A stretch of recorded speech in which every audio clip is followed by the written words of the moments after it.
Ya balik sebagai ini ya pengantar aja. Kalau apa namanya, saya tadi ngelihat sih ya, kalau mahasiswa biasanya problemnya itu ini, yang pertama itu masalah analisis dan masalah kreativitas gitu ya. Jadi yang kali ini saya hanya mau menceritakan tentang proyek-proyek yang saya anggap kontemporer gitu ya. Karena arsitektur kontemporer itu saya sendiri nggak tahu ujungnya kemana gitu, karena kontemporer itu kan bisa kita bilang kekinian gitu ya, kekinian. Nah, kekinian itu rentangnya tuh sangat sangat panjang gitu. Kita nggak tahu kekinian itu bahkan, tapi kalau gini, produk arsitektur itu jarang sekali sebenarnya berbicara tentang hal yang masa kini aja. Dia selalu berbicaranya dari masa sekarang sampai mungkin 100 tahun lagi gitu. Maka contohnya piramid gitu. Piramid itu ribuan tahun. Mungkin pada masa itu, waktu dibangun, dia tuh termasuk arsitektur kontemporer. Karena nggak ada yang buat seperti itu pada masanya. Tapi itu bisa bertahan ribuan tahun. Contohnya candi kita, gitu. Candi Prambanan, candi Borobudur. Nah, masa itu adalah arsitektur kontemporer, gitu ya. Yang mungkin bila dibandingkan dengan rumah-rumah tradisionalnya, maka candi itu merupakan sebuah bangunan yang luar biasa gitu. Bahkan sampai sekarang itu tetap menjadi luar biasa gitu ya.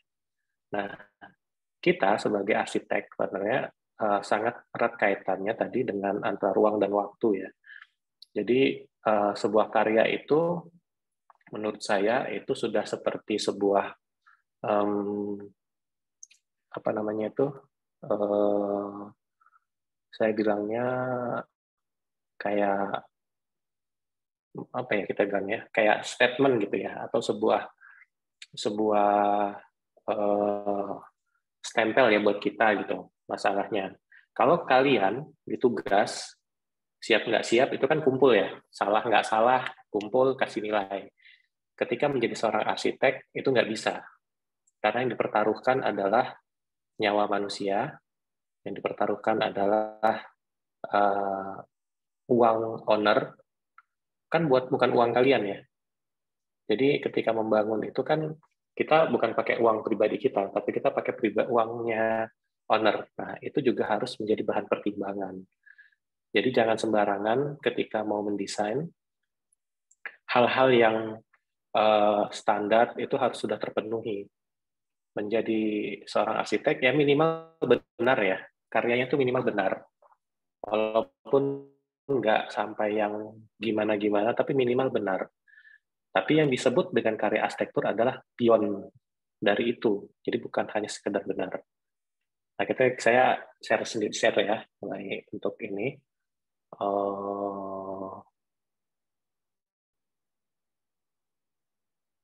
Saya coba membagi beberapa kategori ya mengenai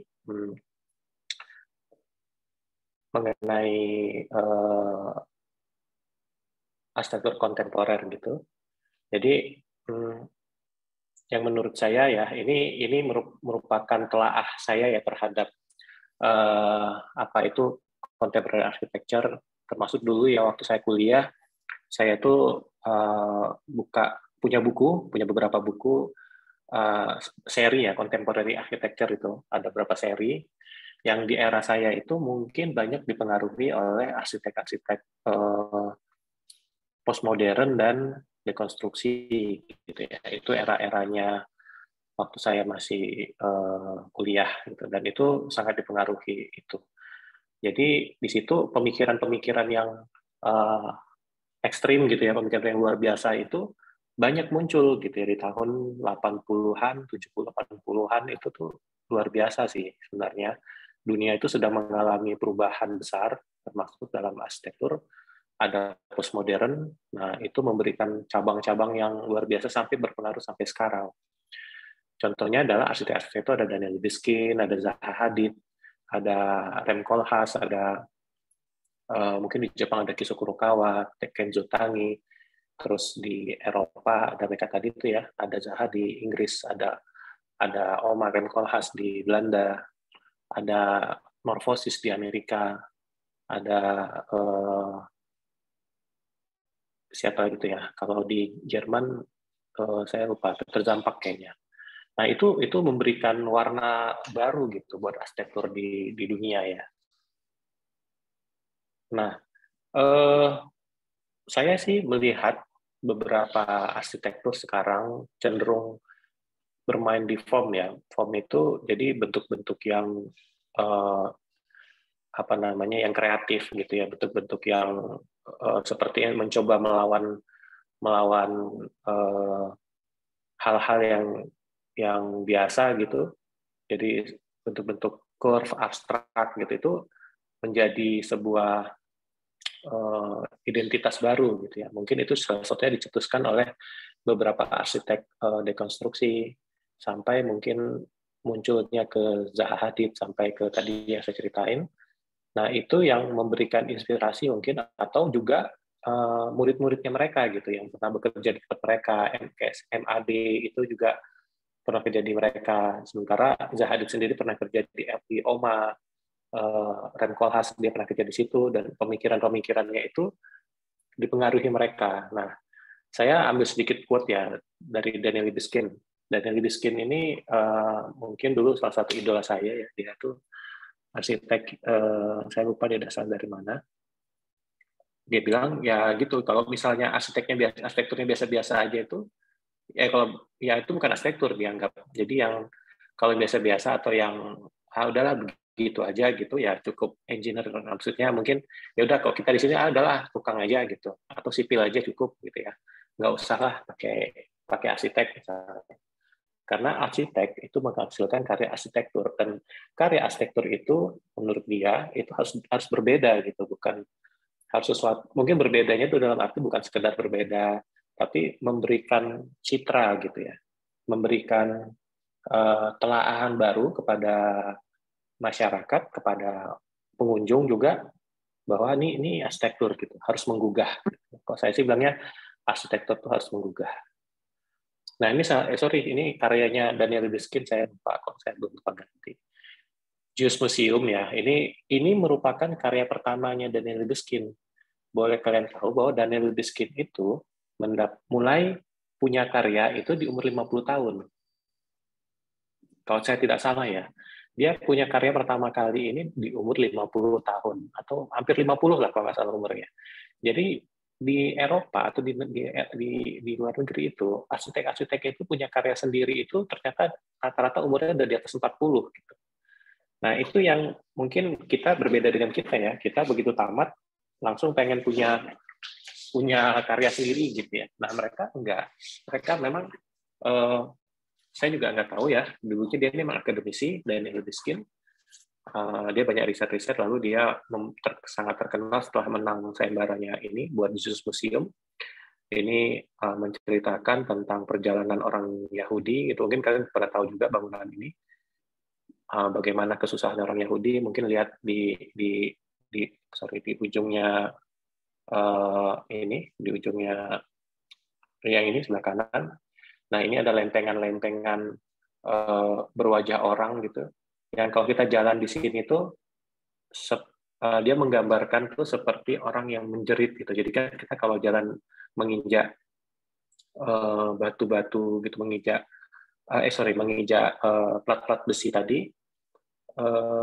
Plat-plat besi itu kan apa ya, ada suaranya gitu kan, ting ting gitu ya, memantul-mantul.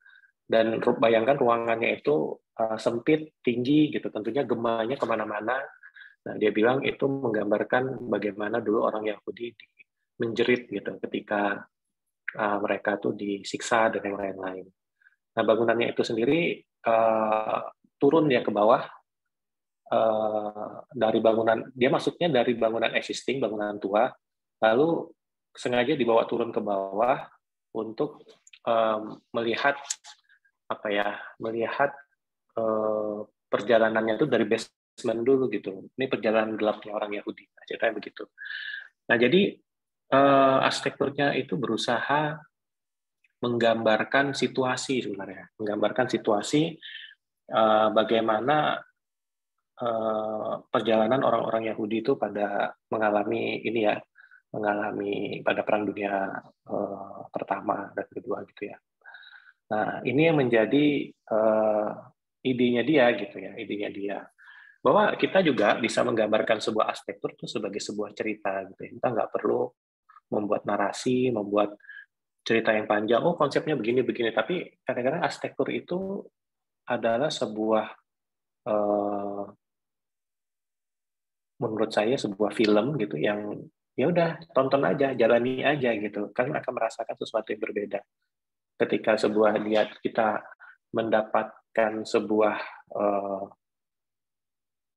inspirasi ataukah mendapatkan sebuah apa namanya ya, mendapatkan sebuah feedback dari sebuah karya gitu ya. Nah, itu malah karya itu menjadi bagus. Jadi karya yang baik itu adalah memberikan kesempatan bagi pengunjung atau penghuni punya interpretasi yang berbeda dari apa yang diinginkan si arsiteknya, kadang-kadang begitu. Nah, ini multitafsir itu membuat karya arsitektur itu jadi semakin kuat ya. Nah, contoh satu lagi ya mengenai bentuk. Ini saya masih membahas bentuk ya. Tentu kalian semua kenal Zaha Hadid. Siapa sih yang kenal Zaha Hadid gitu ya? Arsitek ya. Dia selalu bilang dia selalu ditanya gitu misalnya, apakah arsitektur Anda ini penuh, kenapa arsitektur Anda itu penuh dengan kontroversi ya? Dia bilang ya memang arsitektur itu begitu. Kalau ketika sudah kita mengerjakan sebuah bangunan publik dengan skala besar, kita tuh tidak bisa lepas dari sebuah kontroversi gitu ya. Jadi makanya dia bilang kalau mau hidup gampang tuh jangan jadi arsitek. Nah, ini sendiri kan saya cari ya di internet apa yang menjadi inspirasi dia, bahwa inspirasinya dia itu kalau nggak salah dia melihat bahwa landscape-nya plaza ini kan tengah plaza gitu ya. Landscape itu harus nyatu dengan bangunannya gitu. Jadi dia malah menginspirasinya dari arsitektur Islam. Arsitektur yang Timur Tengah ini kan di Azerbaijan ya, di Baku. Arsitektur Timur Tengah itu dia dari dulu itu sering sekali tidak bisa mendefinisikan antara lantai itu bisa dinding itu bisa ke atap. Jadi karena materialnya tuh satu material gitu. Nah, jadi material yang monolit itu menjadi inspirasinya Zaha Hadid bahwa bahkan mungkin ini juga dasarnya arsitektur ini ya, apa namanya, dekonstruksi. Kalau dekonstruksi itu dia mulai mempertanyakan gitu. Apa sih lantai?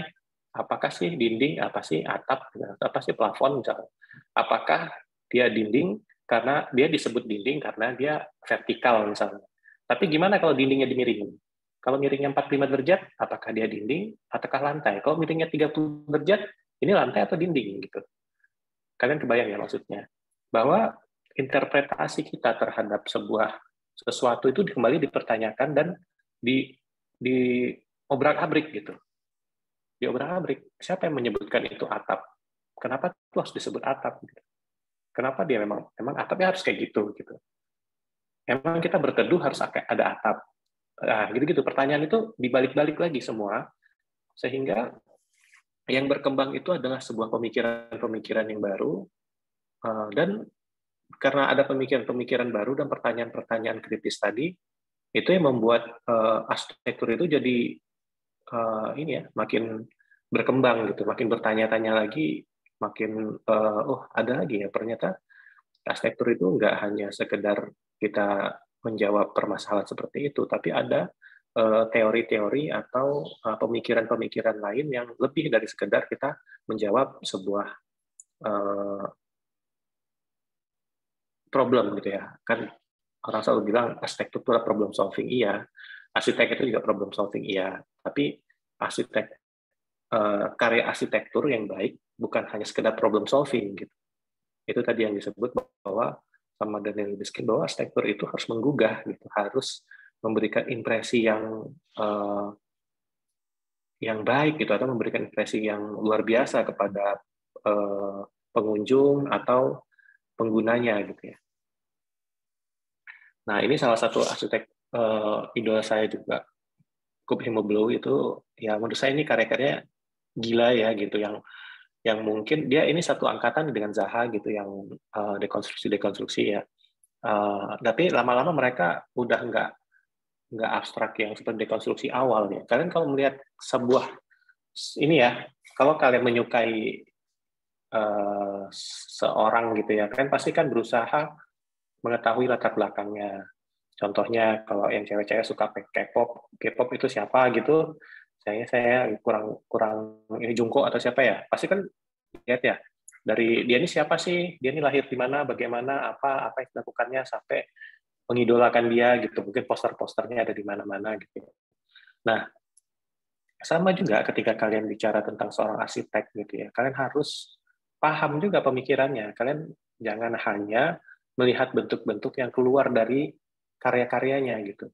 Karena sebuah karya itu sebenarnya muncul setelah kontemplasi gitu. Jadi bukan harusnya yang dibaca itu adalah bukan wujud terakhirnya, tapi wujud sebelum ini terjadi gitu. Nah, makanya saya tuh pernah baca dulu waktu kuliah, saya ya dulu kami zaman kuliah sama Pak Dedi itu mungkin susah ya dapat buku arsitek karena mahal.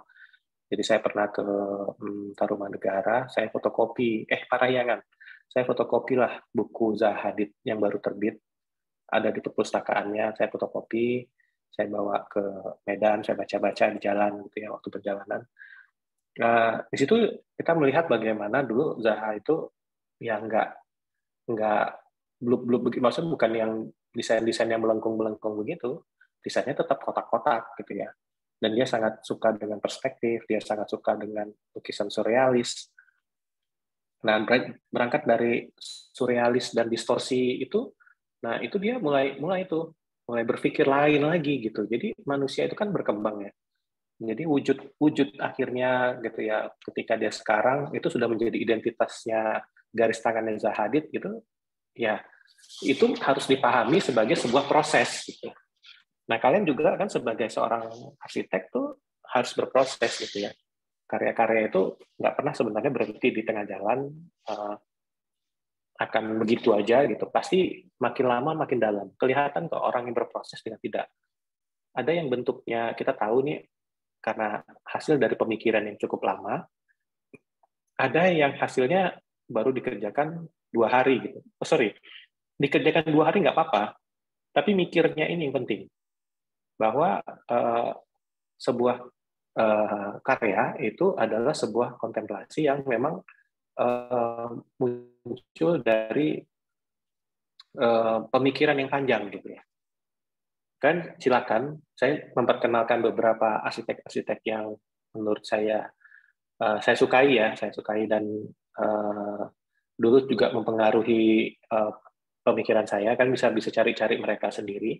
Saya cuma menunjukkan bahwa kreativitas dan industri ini saling mendukung gitu.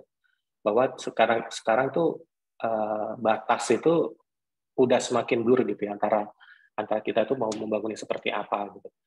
Kalau di skala yang mungkin di negara-negara maju ya, tapi nanti di skala kita juga bisa gitu. Bukan artinya kita nggak bisa membuat sesuatu yang luar biasa gitu ya. Bisa aja, tapi itu caranya berbeda gitu. Nah, kita yang perlu mencari cara bagaimana menghadapi ini semua atau bagaimana mendesain dengan segala keterbatasan. Nah, ini tadi saya sebutkan Renkolhas. Zaha Hadid itu kerjanya di Renkolhas, di OMA.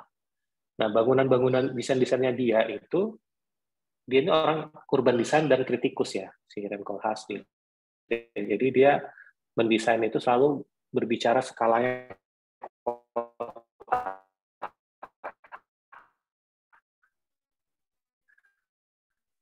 kota. Kalian tahu nggak kalau rumah ini, bangunan opera yang besar ini, opera yang besar itu dulunya desainnya itu sebuah rumah. Dan rumahnya itu dibangun, terus dia ubah yang diubah jadi sebuah opera gitu. Dan itu menurut dia arsitektur tuh sekarang tuh ya begitu gitu. Jadi dia keluarin buku ya judulnya SMLXL gitu ya. Jadi melihat bahwa kita tuh berada dalam sebuah produk yang seperti baju gitu, kan paham kan? Jadi baju itu hanya di fit, kalian ukurannya apa, S, ukurannya M, L gitu ya. Jadi sekaligus itu bicara soal skala bangunan, skala ruang, dan macam-macam. Nah, contohnya apa? Kalian kan sebelum-sebelumnya sudah mengerjakan rumah tinggal, lalu sekarang sudah mulai buat bangunan menengah ya. Nah, tentunya ini skalanya berbeda. Cara berpikirnya juga berbeda. Kompleksitasnya berbeda.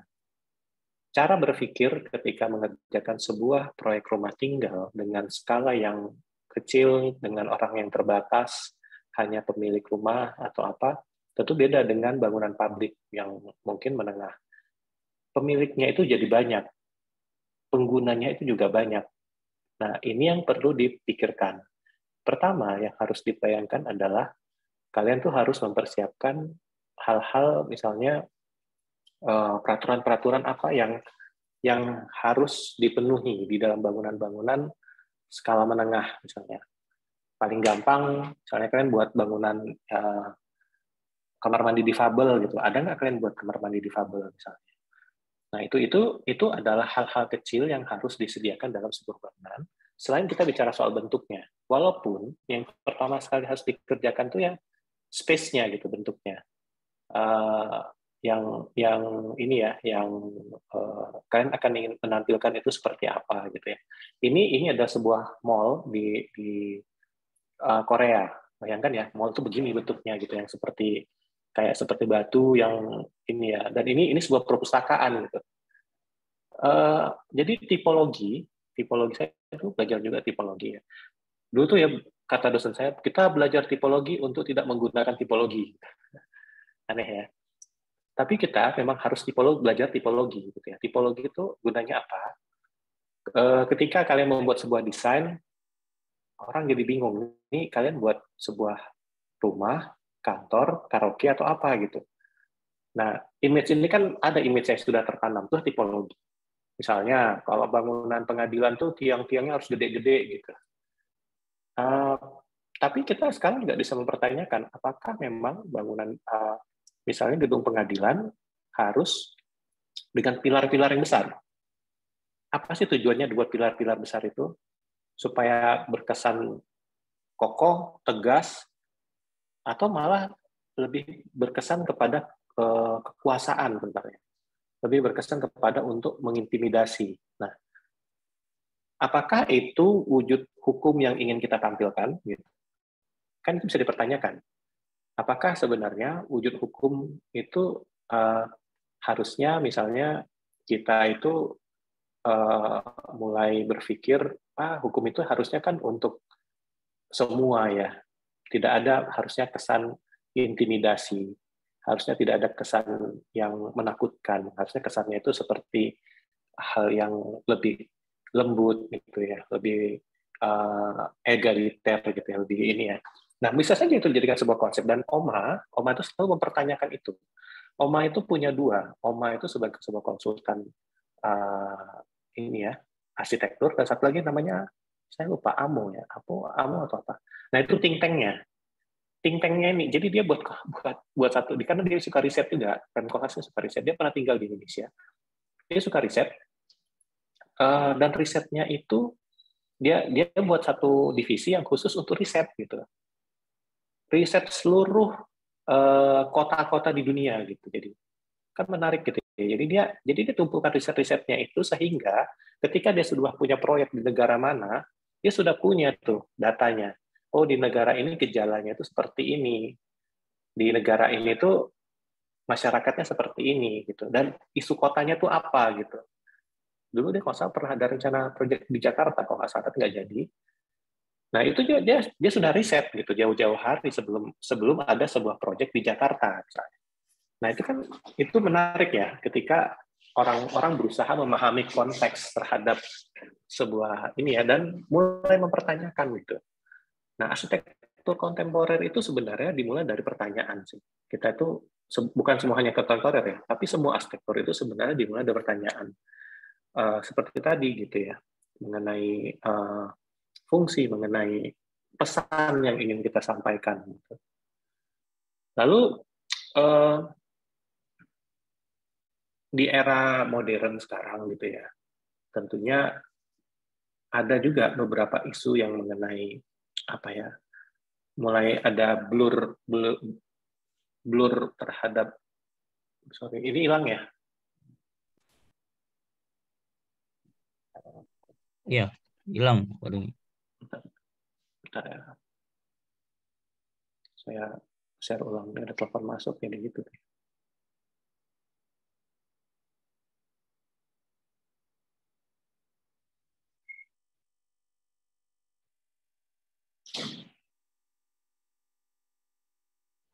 Ini kelihatan?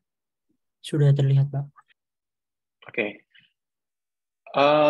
Inside outside ini sebenarnya kita itu mau lebih membahas tentang apa ya, zaman sekarang itu ruang luar dan ruang dalam itu jadi seperti tidak ada batas gitu. Ini juga berpengaruh terhadap misalnya kemajuan teknologi, juga isu-isu lingkungan ya. Jadi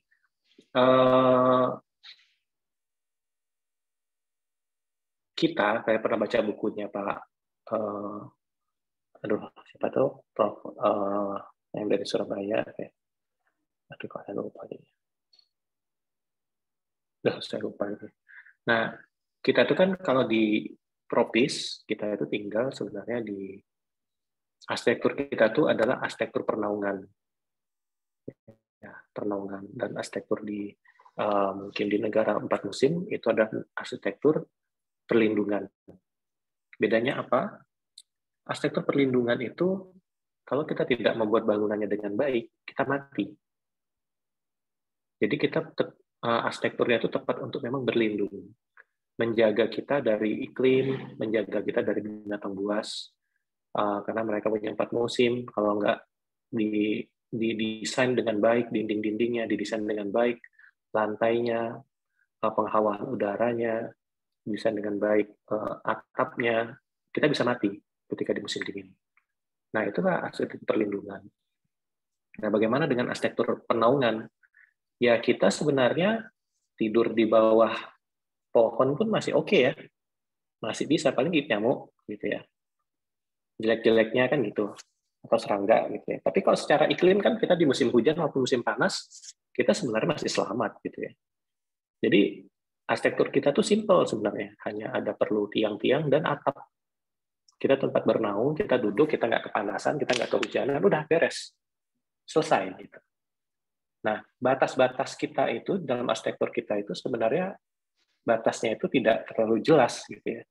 Batas-batas itu contoh rumah-rumah tradisional jarang kita lihat ada sekat-sekat dinding. Coba lihat, benar kan? Karena paling ruang sekat dinding itu hanya di kamar doang. Bahkan kalau di rumah Batak tidak ada sama sekali sekat dinding. Rumah panjang itu juga tidak ada sekat dinding. Nah, kecuali mungkin rumah Aceh ada sekat dinding. Rumah Aceh bahkan ada perbedaan lantai. Padang juga ada. Nah, kalau kita lihat Melayu masih ada sekat dinding, tapi Batak tidak ada. Makassar itu juga tidak ada Toraja. Di Jawa juga sekat dinding itu minim, banyak ruang luar. Nah, kalau di Batak sebenarnya, misalnya rumah tradisional itu mereka rumah itu hanya tempat untuk tidur, masak gitu ya. Tapi kegiatannya kan selalu di luar. Bahkan nanti kadang-kadang yang anak mudanya tidurnya di lumbung gitu ya, terbuka. Nah, kalau di Padang, anak-anak mudanya itu yang cowok tidurnya di surau. Jadi arsitekturnya itu direduksi gitu, dikecilkan. Hanya yang penting aja gitu. Kita tuh hanya butuh tempat tidur doang sebenarnya. Tempat nyimpan ternak, tempat tidur, sama nyimpan harta aja paling. Itu juga hartanya zaman pada dulu mungkin nggak banyak ya. Paling nyimpan persediaan makan gitu. Sederhana itu gitu. Jadi tidak ada kebutuhan yang sangat luar biasa sehingga kehidupan kita itu memang sudah terbiasa untuk inside dan outside-nya itu menyatu gitu. Tapi ini berbeda ya, inside outside-nya kita dan inside outside-nya di luar juga ada gitu. Jadi bukan tidak ada. Nah, ini contohnya di Jepang. Mungkin kalian tahu ya, Soe Fujimoto. Ini mungkin salah satu arsitek yang menarik menurut saya. Dia buat buku, bukunya itu Primitive Future. Primitive Future itu menurut saya kan harus baca. Jadi dia mencoba menelaah arsitektur mundur jauh ke belakang, ke zaman kita tuh hidup di goa. Biar hidup terus. Kita tuh hidup di goa yang kita tuh mencoba mendefinisikan ruang-ruang itu kembali dengan secara primitif, tapi dia berbicaranya untuk masa depan gitu. Jadi kita tuh kan juga waktu tinggal di goa nggak bisa mengidentifikasikan kita tuh ada ruang makan atau kita bisa duduk, bisa tidur, kita bisa tidur di mana aja, bisa duduk di mana aja gitu di antara bebatu-batuan, dan itu adalah kebutuhan yang dasar sekali gitu ya. Lalu bagaimana kehidupan kita yang sekarang gitu? Kita dengan alam kita, dengan lingkungan kita tuh itu seperti apa gitu kan? Ini terlepas ya dari soal masalah privasi, masalah wah ini kayak mana hidupnya tinggal di sini gitu ya. Itu pasti si Soe Fujimoto juga sudah berdiskusi dengan pemiliknya ya. Kira-kira mereka itu kebutuhannya seperti apa. Tapi ini adalah menurut saya sebuah terobosan yang menarik gitu, dan bagaimana membagi ruang-ruang privatnya dari yang besar gitu, makin lama makin kecil-kecil di dalam kecil yang nanti seperti ini. Seperti ini kan ada layer-layernya ya, layer 1, layer 2, layer 3, dan itu menarik gitu ya. Dan menurut saya ketika kita mencoba untuk meniru sesuatu ya kita harus paham dulu dengan apa sih yang dipikirkan dia gitu. Dan Jepang ini memang sangat berbeda mungkin dengan beberapa aliran di dunia gitu. Mereka itu saya nggak ngerti ya, mereka tuh belajarnya gimana gitu. Tapi saya tahu juga bahwa kampus-kampus arsiteknya itu juga mungkin lebih keren kampus kita gitu di sini gitu untuk belajar. Mereka sebenarnya pelajaran terbaiknya mereka itu ketika mereka magang. Jadi magang itulah yang membuat mereka tuh belajar. Mereka magangnya itu udah kayak kayak belajar di padepokan silat gitu atau padepokan apa gitu. Nah, berguru pada satu orang. Nah, gitulah sistemnya. Jadi kayak mungkin kalau di sini pendidikannya kayak nyantri gitu lah ya. Kita berguru pada satu orang yang kita kagumi dan ini ya. Nah, itu menarik gitu ya menurut saya ketika bagaimana arsitektur di Jepang itu mencoba tampil atau mencoba muncul dengan menjawab segala permasalahan. Mereka ini kan ada sering kita lihat buat pohon-pohon di dalam bangunan itu lucu ya gitu-gitu ya. Tapi kalian juga harus sadar bahwa pohon-pohon yang ditanam itu juga untuk membantu mereka menghadapi musim sebenarnya. Nah gitu. Jadi itu bukan hanya sekedar pepohonan-pepohonan kayak kita di sini gitu. Kita tuh belum tentu posisinya seperti ini gitu. Jadi tapi yang saya ingin jelaskan adalah bahwa zaman sekarang itu yaitu di inside dan outside itu udah kayak blur aja gitu. Kita tuh udah kayak udah nggak lagi kadang-kadang memikirkan kita tuh di dalam nih, kita tuh di luar. Balik lagi seperti cerita saya tadi bahwa arsitektur tradisional kita pun inside dan outside itu juga blur sebenarnya. Kita orang dulu tuh lebih sering kegiatannya di luar, bertani, ataupun main kumpul ya di halaman gitu ya. Coba kita lihat anak-anak sekarang, jarang sekali mungkin main di halaman, main di jalan gitu ya. Kalau zaman saya nggak tahu zaman kalian ya, tapi zaman saya itu saya mainnya masih di jalanan gitu ya. Rumah sebenarnya nggak perlu besar-besar gitu, tapi mainnya di jalan gitu ketemu sama teman-teman satu kampung gitu, satu komplek misalnya. Ya udah mainnya di jalan, main sepedaan sampai kemana-mana gitu ya. Nah itu yang menggeser ya arsitektur kita itu, arsitektur saat ini itu tergeser lagi gitu ya. Bentuknya itu akan seperti itu. Nah contoh ini lagi, tapi ini kan mungkin sudah bicara tentang teknologi ya, dengan kaca sebesar ini dan setinggi ini menurut saya tuh nggak tahu yang memang kita bisa buat tempah kaca tuh tinggi ya, cuman masalahnya membawanya terus memasangnya itu nggak main-main gitu. Dan ini kacanya saya nggak kebayang ini berapa lapis gitu, mungkin ada 4 lapis atau berapa yang laminate gitu ya pastinya. Nah itu yang membuat bangunan ini tuh outstanding gitu. Mereka menghilangkan batas-batas antara bangunan sisi dalam dan sisi luar. Kita berada di dalam, ya serasa seperti ada di luar, karena memang tidak ada batas gitu. Kacanya sangat besar, sangat clear, membuat kita itu jadi seperti itu mencuri ruang di luarnya gitu ya. Kadang-kadang kan kita punya rumah misalnya kecil, tapi kita punya halaman, kita ingin mencuri view, kita ingin mencuri, bukan mencuri view ya, mencuri ruang gitu ya, seolah-olah rumah kita tuh besar, ya kita kasih kaca besar gitu ya, supaya rumah-rumah sempit, yang rumah-rumah sekarang kan kok perumahan lahannya kecil-kecil ya, lahannya kecil-kecil, terus ya udah kita tuh akhirnya mengantisipasi atau mencari solusi dengan membuat pintu yang besar, pintu lipat atau apa, dan itu sebenarnya berkaitan dengan industri gitu ya. Nah, yang lain lagi seperti ini ya, kalau kita lihat nih, coba menarik nih, lihat kamar mandinya. Nah, jadi Zoho Arsitek ini kalau nggak salah menang Aga Khan, ini dia buatin micro library gitu. Nah, ini juga menarik gitu ya, mencoba menghilangkan antara batas luar dan batas dalam, dan kita bisa lihat bahwa ruangannya itu nggak besar, tapi dia berusaha mencuri ruang luar tadi menjadi ruang dalam gitu ya. Tapi ini bisa bayangkan nih bahwa ini di lahan sempit gitu, dan ini kalau nggak salah tuh di daerah apa namanya ya, rumah-rumah lama, rumah-rumah tradisionalnya di Cina gitu ya. Mereka dia buat ini sebuah hotel gitu, hostel gitu. Nah, itu menjadi sebuah ide yang menarik ya, ketika hasil yang desain yang dihasilkan itu tidak lazim gitu. Tidak seperti yang kalian bayangkan. Mungkin kalau buat hotel oke, berderet, bersusun gitu ya, berderet, boring gitu ya. Bentuknya gitu doang gitu. Apa bedanya itu dengan hotel-hotel lain gitu ya.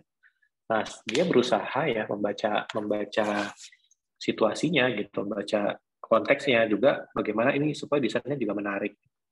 Nah, ini kekuatan terbesarnya menurut saya adalah ketika dia mencoba membuat jendela-jendela besar tadi gitu di ruangan-ruangan kamarnya, termasuk seperti kamar mandi ini tadi.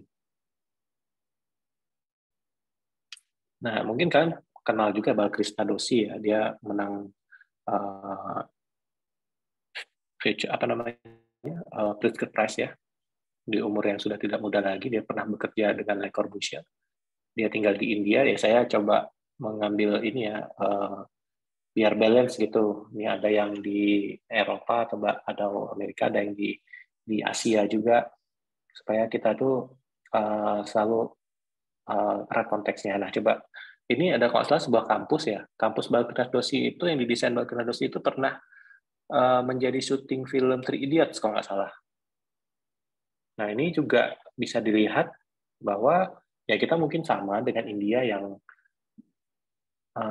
males ini ya, apa namanya, perawatan gitu-gitu ya, bangunannya tanpa perawatan, jarang dirawat, biayanya minim dan yang lain-lain. Tapi coba lihat bagaimana dia memilih material, bagaimana dia mencoba memasukkan cahaya gitu ya, bagaimana bangunan itu udah blur antara ruang luar, ruang dalam, itu tuh udah nggak kelihatan lagi, dan kita juga tidak perlu ada AC gitu ya. Jadi pengertian inside dan outside ini sebenarnya berangkat dari iklim juga. Ada dua goal yang dikejar. Pertama ya tadi berangkat dari iklim, tapi ada juga yang berangkat memang ada tujuan tertentu ya, seperti Apple Store tadi ya. Apple Store tadi itu kan udah punya tujuan sebuah marketing juga. Nah, ini yang Wingard yang desainnya, yang ini juga, ini mungkin ya pada tahu lah ya, ini Jewel di Singapura. Tapi ya kebayang bahwa satu ruangan besar dan penuh dengan pohon, lalu pakai AC gitu. Kita bisa bayangkan berapa besar energi yang dikeluarkan untuk membuat yang seperti ini gitu. Coba bandingkan dengan yang dilakukan oleh Bagris Padosi. Mungkin kita lihat lagi balik konteksnya tadi ya, konteksnya bahwa Bagris Padosi itu tinggal di India dengan jumlah penduduk yang besar sama kayak kita gitu ya, dengan tingkat pendapatan per kapitanya juga kecil. Bagaimana dia mencoba membuat sebuah karya arsitektur yang konteks dengan lingkungannya, dengan orang-orangnya, dan mungkin kita beda lagi kalau kita melihat misalnya tentang Singapura gitu ya. Singapura menurut saya adalah kota penuh gimmick ya, menurut saya sih. Karena penduduknya sendiri mungkin menikmati sih fasilitasnya, tapi yang benar-benar menikmati segala gimmick kotanya itu adalah turis gitu ya. Mereka selalu membuat sesuatu yang baru setiap tahun. Mereka buat Garden by the Bay untuk menarik turis gitu ya, buat jewel di Changi gitu ya. Terus mulai buat macam-macam gitu ya, yang memang akan selalu ada untuk menarik orang gitu untuk datang ke Singapura. Karena mereka mungkin tidak punya alam yang bagus seperti Indonesia gitu ya, tidak punya juga sumber daya alam yang besar gitu ya, tapi mereka terus membangun dengan membuat gimmick-gimmick baru gitu ya. Tapi juga kita mesti sadar bahwa Singapura adalah salah satu negara yang paling rumit gitu. Rumit ini ya izinnya gitu ya. Izin mendirikan bangunannya itu peraturannya termasuk yang salah satu yang paling rumit. Jadi banyak ya, makanya di Singapura itu proyek-proyeknya itu banyak renovasi. Bangun baru itu bisa dihitung sedikit, bisa dibilang nggak gitu banyak sebenarnya, tapi skalanya memang masih besar-besar. Ya. Nah, kalau yang skala-skala kecilnya itu sebenarnya kan mereka berusaha renovasi aja, meminimalisir gitu ya. Apalagi harga biaya bangunan di sana sangat mahal. Nah, kadang-kadang ada juga yang nanya sama saya tuh, kenapa ya kalau di Singapura, Malaysia itu bisa bagus, ini bangunannya begini dibanding Indonesia? Ya kita balik lagi, berapa biaya bangunan di sana standarnya, berapa biaya bangunan standar per meter di sini. Kita biaya bangunan per meter di sini standarnya 3 juta. Nah mereka mungkin bisa 20 juta, 25 juta gitu. Wajar dong kalau mereka menggunakan material-material yang relatif baik dan semacam-semacamnya gitu ya. Malah heran kalau mereka misalnya menggunakan material-material yang tidak proper gitu. Nah ini mungkin saya dulu sangat suka ini dengan Diller and Scofidio, mereka suami istri kalau salah. Jadi mereka diminta untuk membuat sebuah pavilion di mana saya agak lupa ini. Jadi idenya adalah membuat awan di danau. Jadi mereka buat bangunan di tengah danau, lalu bangunannya itu menyemburkan uap air. Jadi konsep awalnya itu seperti ini. Gitu ya. Nah, jadi semua yang datang ke sini itu harus memakai jaket hujan. Mereka tuh nanti akan di depan ini, di sini ada itunya ya, mungkin kasirnya gitu ya. Di situ mereka akan dilengkapi dengan jaket hujan, mereka akan dikasih perlengkapan supaya mereka nggak basah. Jadi ini kan sebuah experience ya. Mereka nggak penting dengan bentuk bangunannya. Bentuk bangunan itu sudah tidak terlalu penting. Yang bentuk bangunan itu adalah awan tadi gitu. Seolah-olah kita itu mau masuk ke dalam awan. Walaupun menurut saya ada beberapa area yang tidak begitu berhasil seperti ini, karena begitu kena angin, bangunannya ya kelihatan. Gitu. Tapi kok misalnya anginnya nggak ada, ini bangunannya jadi bagus seperti ini. Tapi ketika kena angin tuh ya seperti ini gitu, agak hilang gitu ya. Tapi idenya itu kan luar biasa ya gitu. Mereka tuh mencoba membuat sebuah bangunan yang mungkin belum ada dipikirkan sama orang gitu ya. Bagaimana ya sebuah bangunan yang blur gitu. Jadi ini kita bukan lagi bicara tentang inside outside, udah kalau inside outside yang tadi saya ceritakan itu udah apa ya, masih ada batasnya gitu, ada batasnya yang kacanya atau ada batas antara tanaman atau ada batas material. Nah ini udah nggak ada gitu. Kita tuh udah kayak udah ngeblend itu benar-benar ngeblend gitu ya. Jadi ini juga satu buah konsep yang menarik ya menurut saya itu jadi sebuah ini ya, semua itu dipikirkan dari awal, bagaimana orang mau masuk, bagaimana mereka ini tuh juga sudah dipikirkan. Dan itu experience ya, arsitektur itu juga menjual experience sih. Jadi kita tuh datang ke sana, orang menarik, oh datang lagi gitu ya, melihat itu. Kalau nggak salah ini dalamnya itu ada restoran. Nah, selanjutnya tuh bicara tentang harmony with nature gitu. Jadi saya tuh selalu ingat ya, mungkin kata-katanya Frank Lloyd Wright. Jadi Frank Lloyd Wright itu selalu bilang kalau bangunannya jelek, kasih pohon. Masih jelek, tambah pohon lagi. Masih jelek juga, tambah pohon lagi. Masih jelek juga, tambah aja pohon lagi gitu. Jadi pohon itulah yang nanti membuat bangunan itu menjadi bagus. Artinya kalian ketika membuat sebuah desain gitu ya, bahwa tanaman, nature apa-apa itu tuh jangan dilihat sebagai sebuah gimmick ya. Karena saya melihat sekarang tanaman itu akhirnya menjadi sebuah gimmick aja gitu, mempercantik, tapi fungsinya itu jadi nomor sekian gitu ya. Padahal harusnya kan sebaliknya ya, kita tuh membuat tanaman itu kan sifatnya konservasi sebenarnya, bukan sebagai sebuah gimmick, bukan sebuah ini ya.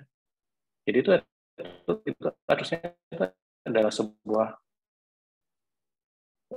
konservasi untuk melihat ini ya, ada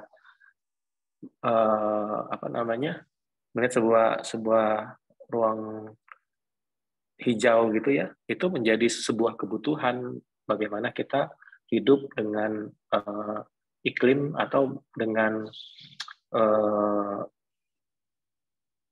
apa namanya sekarang suhu yang meningkat gitu ya. Kita juga tahu bahwa kita berteduh di bawah pohon itu bisa turun 3 sampai 5 derajat ya, dibandingkan kita misalnya berada di bawah, di luar naungannya gitu ya.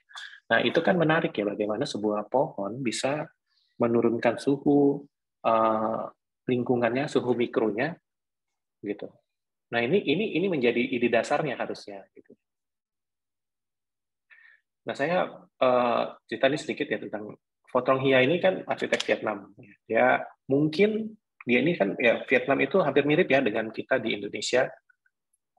Kita tuh iklimnya hampir sama, mungkin orang-orangnya juga hampir sama, dan dia juga banyak mengerjakan proyek-proyek rumah dan proyek-proyek tapi makin lama semakin besar gitu ya. Negara yang dahulunya mungkin tertinggal dari Indonesia, sekarang arsitekturnya itu menurut saya salah satu yang paling menarik di Asia Tenggara.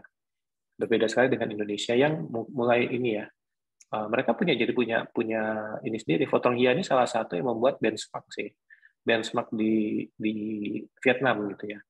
Dan sebagian besar yang pernah bekerja sama dia yang sudah keluar dan punya meneruskan benchmark itu lagi gitu ya. Mungkin kalau kita di Indonesia itu kayak Andra Matin gitu ya, yang memberi pengaruh yang sangat luas. Gitu. Yang saya tahu Photrong Hia ini lebih banyak meditasi gitu ya orangnya. Jadi dia salah satu kita cari di kantor, dia tuh banyak kan nanti meditasi di mana gitu. Nah, ini juga idenya menarik gitu ya, sebuah rumah dan sebuah pohon. Jadi susunan rumah yang konvensional kita lihat itu jadi nggak seperti itu gitu, yang idenya tuh malah ya mungkin seperti rumah tradisional kita yang rumahnya terpisah-pisah, ruang berkumpulnya tuh ya di taman tengahnya ini gitu. Nah, misalnya begitu. Jadi ini kita lihat ya bagaimana dia mencoba menggabungkan antara nature dan bangunan itu sendiri gitu ya. Jadi bangunan itu ya seperti pot-pot bunga gitu ya, seperti pot-pot yang tumbuhan bisa muncul gitu ya, bisa bersinergi. Ya, termasuk ini juga kita lihat ya bahwa mungkin bangunan-bangunan bambu yang dibuat, nah dia buat bangunan bambu tapi ada pohonnya di dalamnya. Gitu. Dan itu bisa melindungi si kaca-kaca yang besar ini ya supaya tidak panas, mencoba menurunkan iklimnya juga. Dan coba lihat ini yang sebelah kanan ya, bangunannya itu kalau kita lihat dinamis sekali bentuknya, tapi dia muncul gara-gara dia menyediakan untuk tanaman-tanaman itu gitu.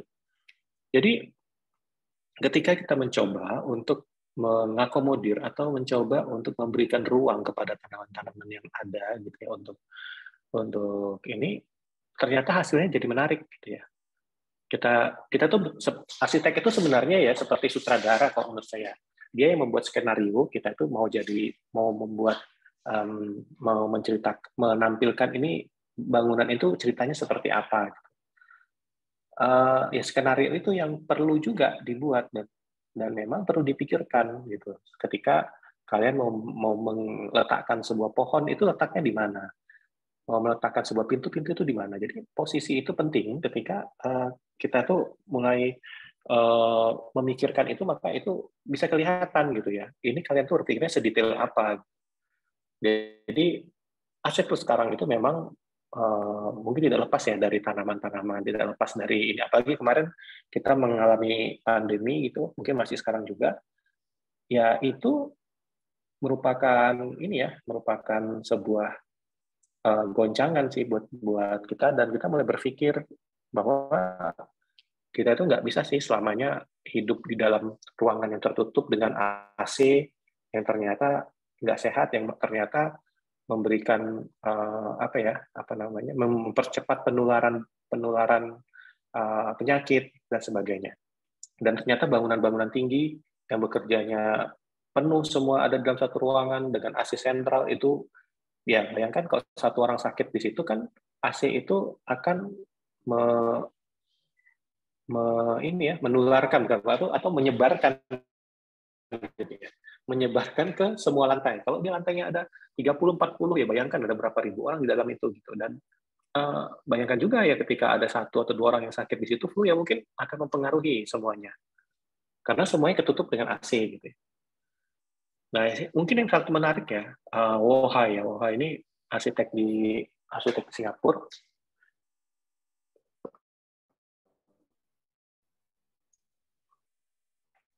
Yang saya kagumi juga. Dan mungkin sekarang regulasinya Singapura untuk memberikan ruang hijau yang sebesar-besarnya gitu, sebanyak-banyaknya untuk sebuah bangunan, atau mungkin mereka sudah punya koefisien dasar hijau yang tinggi, ya mereka mencoba gitu ya agar suhu mikronya si Singapura ini bisa bertahan gitu. Suhu kita dengan Singapura kan nggak berbeda ya, tapi mereka bisa lebih dingin gitu dibandingkan kita misalnya di Jakarta gitu, atau saya di Medan, atau mungkin Bekasi yang punya mataharinya 7 ya. Saya punya proyek di Bekasi, yang memang betul mataharinya saya rasa 8 tuh. Ya itu juga bagaimana kita memberikan ruang ya buat hijau itu, tanaman itu bisa menurunkan iklim gitu ya. Nah ini kan menarik ya, mereka bangunannya modern, ini bangunan high rise loh, tapi dirambatin tanaman gitu. Nah itu kan menarik ya kalau mereka bisa buat seperti itu, bagaimana maintenance-nya gitu. Semua itu pasti butuh biaya ya. Ini memberikan apa ya? Menurut saya memberikan sebuah perspektif yang baru buat kita gitu ya, bahwa mendesain bangunan itu walaupun skalanya kecil, besar gitu ya, itu sebenarnya impact-nya itu juga perlu kita berikan kepada lingkungannya. Bahwa bangunan kita itu bukan hanya berdiri sendiri, bangunan kita itu juga menjadi pemandangan bagi bangunan yang lain. Kita bayangkan bahwa bangunan yang lain punya pemandangan yang seperti punya kita gitu, punya hijau apa, itu kan menarik ya gitu. Jadi ruang-ruang yang tadinya tidak kita pikirkan ada yang seperti itu, nah mereka menambahkan itu gitu. Tapi tentunya ini juga menurut saya bukan hanya satu sisi ya, pasti regulasi pemerintahnya juga memaksa seperti itu, jadi ownernya juga patuh gitu ya, arsiteknya juga mungkin keras juga untuk mematuhi, dan kita mungkin akan masih belajar ke arah sana. Tapi menurut saya itu nggak ini ya, karena masanya kalian nanti mungkin kita akan menghadapi sesuatu yang baru gitu ya. Nah ini juga ini Kampung Admiralty ini kan dapat penghargaan ya. Jadi mereka membuat sebuah apartemen yang judulnya namanya Kampung Admiralty. Ini menurut saya proyek yang sangat menarik ya, karena mereka membuat sebuah apartemen untuk masyarakat menengah, dan untuk orang-orang tua, mereka sediain rumah sakit di bawahnya, mereka sediain ini, mereka buat kayak taman bergantung gitu, taman ini ya, yang bisa dilewatin oleh orang tua gitu ya. Jadi dibuat rem dan semacamnya itu menarik sekali gitu ya. Jadi mereka membuat bangunan bukan hanya sekedar sebuah bentuk yang menarik, tapi juga yang lebih penting adalah bagaimana orang hidup di dalamnya gitu. Nah, itu yang menurut saya itu susah ya, susah membuat bangunan look-nya itu modern sekali begitu, tapi tanaman-tanaman itu juga hadir dengan baik. Gitu. Ini menurut saya WOHA itu salah satu yang berhasil ya melakukan ini ya. Termasuk misalnya desain mereka yang di apa namanya, yang di Bali buat hotel Alila Uluwatu ya. Alila Uluwatu itu desainnya 4 tahun, setahu saya kalau salah. Dan dibangun dalam berapa tahun ya? 6 tahun atau berapa tahun? Saya lupa. Itu juga sebuah proyek yang luar biasa ya. Dia masuk kalau nggak salah di salah satu bangunan green building. Walaupun dia mungkin tidak membuat seperti ini, karena kan konsepnya resort ya, sudah pasti mereka juga sangat respect terhadap site-nya gitu ya. Nah itu bayangkan ya, membuat sebuah bangunan hampir 10 tahun gitu, dan desainnya ketika jadi juga tidak ketinggalan zaman. Nah ini penting juga gitu. Jadi kadang-kadang desain itu ketika dibangun 2 tahun kemudian bangunannya kok udah terlihat kuno gitu ya, maksudnya terlihat tidak bisa apa namanya ya, tidak ini lagi gitu, tidak menarik lagi gitu misalnya. Awal-awalnya wah gitu ya, tapi lama-lama dia tidak menarik lagi gitu. Itu juga sebuah kontemplasi menurut saya, kontemplasi sebuah desain, bagaimana menampilkan sebuah bangunan atau membuat sebuah bangunan yang memang bisa bertahan panjang gitu. Nah ini mungkin kalian tidak tahu, kalian fresh arsitek ya. Jadi dia juga suka membuat sebuah desainnya modular begitu, modular dan banyak apa namanya, tanaman-tanaman gitu ya. Menarik gitu ya. Jadi dari struktur-struktur yang sederhana, struktur-struktur yang simple seperti ini, ternyata bisa lahir sebuah karya atau sebuah bentuk yang hunian yang sangat menarik gitu, tidak monoton gitu. Nah satu lagi ini karya Andra Matin, mungkin kalian juga tahu, Omah Jati. Nah ini adalah sebuah yang akhirnya menjadi sebenarnya rumah-rumah, tapi akhirnya jadiin ini ya, private villa gitu ya. Kita bisa sewa tempat ini kalau nggak salah $2.000 ya, nggak salah, 1 malam. Ini di dalam sebuah kebun jati di Anyer nggak salah. Nah kita bisa lihat ya bagaimana dialog antara alam dan bangunannya gitu, dan prosesinya gitu nih. Nah ini prosesinya ini yang penting gitu. Lihat ya, dia tuh membuatin sebuah frame gitu ya, frame agar kita itu dari mata kita itu nggak melihatnya secara horizontal, tapi kita melihatnya secara vertikal ke atas gitu ya. Jadi benar-benar membuat frame yang membuat kita itu tertuju kepada satu titik gitu. Sambil mempunyai latar-latar apa namanya, pohon-pohon jati tadi gitu ya. Nah selain itu ya ini ya bagaimana tadi cerita soal inside outside gitu ya, harmony with nature tadi gitu ya, kita ini inside outside-nya juga terbuka gitu, karena memang itulah kekuatan besarnya gitu. Selain kita di pemilihan material dan lain-lain, ini tuh udah seperti apa ya, menurut saya, kalau Jeffrey Bawa bilang arsitek itu seperti dirijen gitu, yang tugasnya adalah memberi harmoni kepada semua alat musik yang sedang bermain di orkestra gitu. Siapa yang harus suaranya lebih kuat, kadang di suaranya harus lebih pelan, ada yang lebih kuat, sebelah sini ada yang harmoni, dan itu semua dipegang oleh dirijen. Dan itu tugas kita adalah salah satunya itu tadi, menjaga harmoni tadi ya, harmoni material, harmoni kita dengan alam, harmoni kita dengan lingkungan sekitarnya gitu.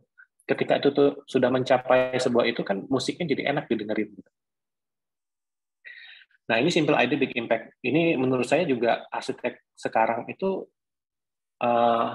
sangat menarik ya gitu. Jadi ide-idenya simple, ide-idenya itu simple tapi powerful menurut saya. Jadi ya kayak begini nih. Ini Saul Kim ini arsitek dari Korea gitu. Ini menarik ya gitu. Hanya begitu dinaikin sebelah sini, diturunin sebelah sini gitu ya. Kita bisa langsung bayangkan, oh end-nya sebelah sini turun gitu ya. Ini. Jadi ide-ide yang simple seperti ini tuh kan kadang-kadang apa ya yang kita butuhkan gitu. Ide itu nggak mungkin nggak perlu sampai yang gimana-gimana, tapi ketika si ide simple bisa dilaksanakan, kita bisa lakukan.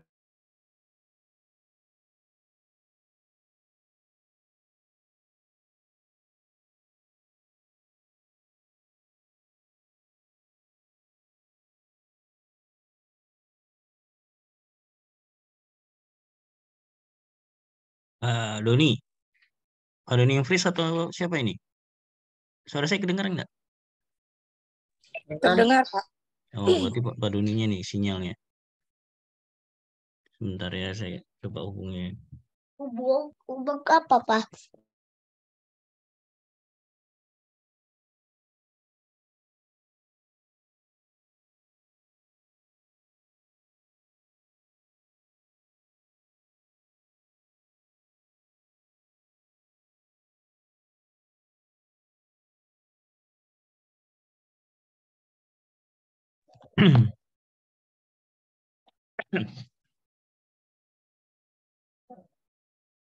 Kayaknya untuk saya sih nggak sempet kali ya.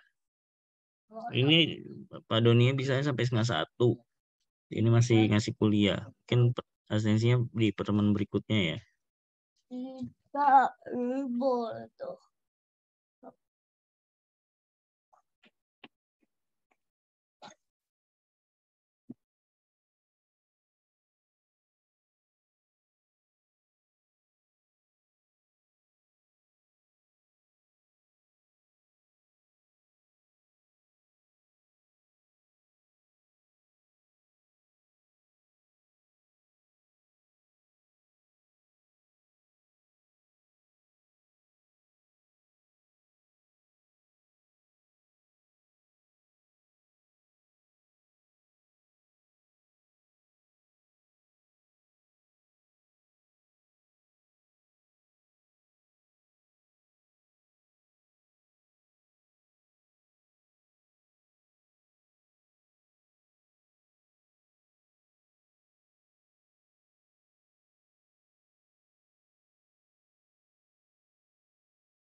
Ini kan sebenarnya kalau kita potong kertas aja kan kita lipatin tuh udah jadi seperti itu ya gitu. Nah itu kan sederhana tapi ketika coba kalian bayangkan dikasih orang ternyata itu jadi sesuatu yang luar biasa gitu. Nah ini yang menurut saya kita tuh harus harus sering gitu ya, rajin-rajin untuk membuat ide-ide abstrak yang nggak perlu ya kan, karena nggak penting gitu ya, tapi itu nanti bisa dilakukan, bisa dijadiin sebuah ide dasar ya, bukan artinya apa ya, karena Soul Game juga buat ini sepertinya memang dia lebih kepada eksplorasi ya, seperti sebuah eksplorasi yang ide-ide yang bisa dilakukan dengan hal-hal yang sederhana gitu. Nah contohnya ini lagi, kalau dilihat-lihat ini kan seperti lingkaran biasa ya, tapi sebenarnya lingkarannya R-nya berbeda antara R-nya bagian luar sama R bagian dalam gitu. Nah ini juga sebuah, menurut saya tuh ide-ide sederhana yang luar biasa gitu. Oh mungkin saya lupa satu lagi, mungkin saya mau kasih masukan dengan ini ya, arsitek yang ide-idenya itu sangat-sangat tidak biasa menurut saya, simple tapi tidak biasa. Itu Junya Ishigami ya. Junya Ishigami itu juga sangat kreatif sih kalau menurut saya itu ya. Itu saya kagum sekali dengan desain-desainnya yang sederhana tapi powerful gitu. Nah, lalu ini teman saya Mas Ari Indra juga apa ya? Desainnya ini menarik ya menurut saya. Dia sekarang sudah mulai pindah ke Salatiga. Dia sudah tidak suka lagi tinggal di Jakarta. Dia beli tanah. Tanah ini ukurannya kalau nggak salah kata dia itu 2,5 meter lebarnya. Dan di sebelahnya itu ada gang. Jadi dari awal proyek ini dia cerita sama kami. Gitu. Kita ada grup kecil teman-teman arsitek di ini ada Riri, ada macam-macam rame gitu ya. Jadi kita dia cerita sedikit lah tentang ini. Walaupun kita jarang sekali bicara tentang arsitektur ya. Arsitek itu kalau ngumpul-ngumpul ternyata sudah bosan untuk bicara tentang arsitektur. Jadi ini ada sebuah gang dan dia beli tanah 2,5 meter lebarnya.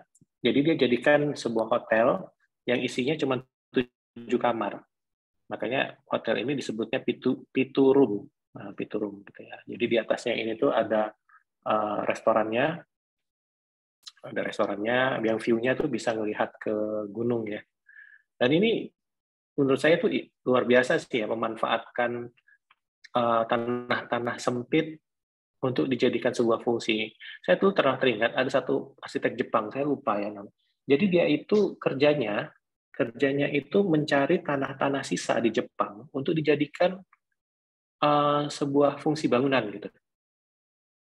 Dan tanah itu nggak besar, ukurannya mungkin 2x2 meter, mungkin aneh gitu, ukuran-ukuran yang aneh yang berbentuk tidak ini. Jadi dia tuh datang mencari tanah ukuran tanah-tanah sisa seperti itu yang mungkin kalau kita di sini jadi kantornya OKP gitu ya. Jadi kantornya ini gitu ya. Nah, itu tanah-tanah sisa seperti itu dia manfaatkan gitu, dimanfaatkannya untuk menjadi sesuatu. Kita mungkin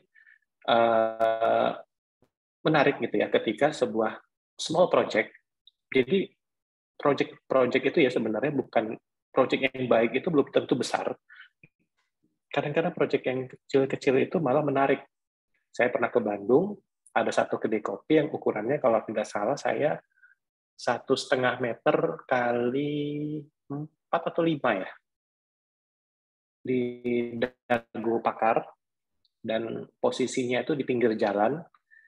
Bayangkan hanya seperti itu gitu ya, dan yang nongkrong tuh rame gitu. View-nya adalah melihat ke jalan gitu ya. Jadi duduknya tuh melihat ke jalan. Udah begitu doang gitu. Tapi ini kan sesuatu yang menarik gitu dan didesain dengan baik. Dan sekarang katanya udah nggak ada lagi. Saya sudah foto, tapi saya hilang. Fotonya di mana? Saya cari-cari kemana? Saya mau tampilkan di sini, saya cari-cari gitu, nggak ketemu. Menurut saya itu adalah small idea, big impact gitu ya. Nah ini juga mungkin kalian kenal kali ya, di Jakarta pasti kenal. Saya kenal dia cukup lama, Kibo. Dulu dia sempat bekerja di Labu dan terinspirasi dari Mas Juhara gitu ya, rumah baju Mas Juhara langsung. Nah dia selalu menganut katanya paham reduksionis gitu ya. Paham reduksi itu ya, aspek reduksi mungkin ini salah satu ide dasarnya dari Pak Tan Chiang Ai ya. Dia menggunakan material-material besi gitu ya. Mungkin anggap orang besi itu mahal, tapi dia mengubah mengubah paradigma itu bahwa persepsi itu dengan menggunakan material yang secukupnya gitu ya. Artinya dia mendesain ini berdasarkan modul sebuah material. Modul material, jadi tingginya ya tinggi 2,4, terus dia bagi-bagi semua modul itu dengan satu, sehingga mungkin waste-nya tuh sedikit. Kita juga mungkin paham ya bahwa membuat sebuah bangunan itu biasanya masalahnya juga besar, sampahnya juga besar. Kan bisa tahu kan kalau buat perancah bangunan, perancahnya itu berapa banyak sampahnya. Nah, kalau dengan bangunan baja, perancah itu tidak ada. Jadi ide-ide seperti ini juga perlu dimunculkan, tapi basic-nya itu apa dulu gitu. Basic dasar pemikirannya itu apa? Agar dia itu tidak menjadi sebuah hanya sebuah gimmick gitu ya. Jadi memang itu hasilnya harus memang konsisten gitu. Ini suara siapa ya? Sorry. Ada yang nyala.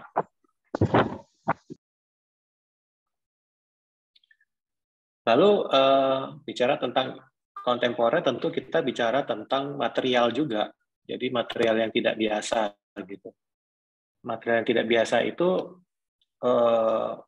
di zaman sekarang itu udah, atau material biasa yang ditampilkan tidak biasa juga bisa. Seperti tadi yang tentang baja tadi. Nah, ini karyanya Herzog Moron. Herzog Moron ini mungkin salah satu arsitek, dia arsitek Swiss yang luar biasa sih menurut saya ya.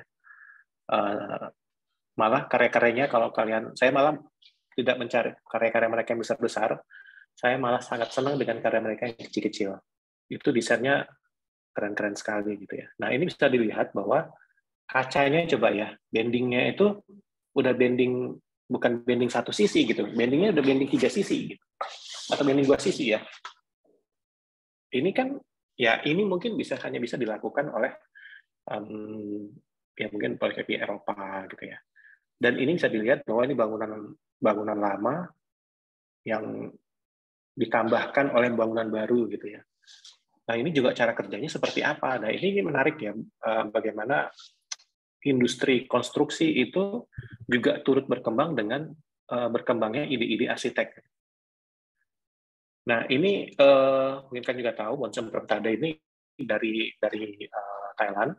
Nah, ini juga materialnya sederhana, kaca blok ya. Yang selama ini mungkin kita melihatnya, wah, kaca blok ini kan kayak kampungan, kayak rumah-rumah di kampung. Nah, coba dia lihat, dia buat ini adalah kafe untuk apa ya, kalau nggak salah ya, saya lupa, woman apa gitu. Nah, dia buat di restoran. Nah, bentuknya juga tidak biasa. Ya, ini yang saya bilang tadi, material biasa yang ditampilkan dengan cara tidak biasa. Nah, itu kan bisa kita lakukan juga gitu ya. Jadi tidak melulu misalnya keterbatasan kita terhadap teknologi, terhadap material, tapi yang paling penting itu sebenarnya materialnya di tangan siapa. Gitu. Kaca di tangannya Herzog Moron bisa seperti itu gitu. Nah, glass block di tangannya Bonsen Premtada bisa begini gitu ya. Bisa ditampilkan dengan cara seperti ini. Kita itu sebenarnya tidak masalah ya sebenarnya dengan material, tapi masalahnya adalah kreativitas si arsitek itu bisa didorong sampai mana gitu. Nah, kalau Hederwick, mungkin Hederwick ini bukan arsitek ya, basicnya sebenarnya dia desain produk kalau nggak salah. Ya, tapi dia bisa mendesain bangunan gitu. Dan bangunannya juga bukan yang sembarangan ya. Nah, ini lihat kita kacanya bukan seperti ini, besinya seperti itu gitu. Jadi material itu sudah tidak lagi ditampilkan dengan cara yang konvensional. Dan ini materialnya kalau nggak salah saya resin ya. Resin yang di dalamnya itu ada tanaman-tanaman, bibit-bibit atau tanamannya yang ada di Inggris. Nah, itu ditampilkan di situ, itu pavilion, sebuah pavilion di ini ya, saya lupa itu gimana. Nah, ini juga ya ini jadi sebuah hal yang menarik gitu ya, bahwa arsitektur saat ini itu mencoba untuk menampilkan sebuah material-material yang yang standar menjadi tidak standar. Nah, contohnya ini juga di Thailand, ya bagaimana itu ya dengan yang polikarbonat tuh disisipkan dengan kayu-kayu gitu di sebuah hotel. Ya, ini kan menarik gitu ya. Ada sebuah fasad yang dibuat jadi sederhana aja gitu, tapi hasilnya sangat sangat menarik kalau gitu menurut saya. Nah, satu lagi sekarang sudah dikembangkan juga 3D printing. Nah, ini 3D printing menggunakan materialnya, tapi menggunakan apa ya? Kalau saya tanah liat atau apa gitu. Nah, ini dijadikan sebuah bangunan, dan ini sekarang kan mulai dibuat prototipe untuk bangunan-bangunan di Mars gitu ya. Norman Foster sudah mulai buat prototipe desain untuk di Mars dan di planet mana ya, kita masih buat di sini gitu. Mereka udah mikirin desain di planet Mars gitu ya, menggunakan 3D printing gitu. Jadi begitu mereka kirimkan mesinnya bekerja terus di sana dengan materialnya, lalu kita begitu nyampe nanti bangunannya udah jadi, alat-alatnya semua di 3D printing juga begitu ya. Nah, ini akan menjadi masa depan gitu ya. Masa depan ini juga sekaligus menakutkan menurut saya juga buat kita arsitek, yang katanya juga AI juga sudah mulai menggantikan arsitek. Karena teman saya tuh di ITB S3-nya tentang komputasi, Alfa Sonda, dia mulai membuat desain berbagai alternatif desain bangunan hanya dari AI gitu, hanya dari programming, dan itu jadi. Dan itu jadi. Itu menurut saya tuh, wah ini gila sih sebenarnya. Kita tuh akan berada di fase itu, dan kalian akan menghadapi itu nanti.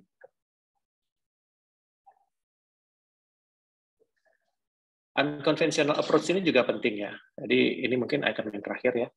Unconventional approach ini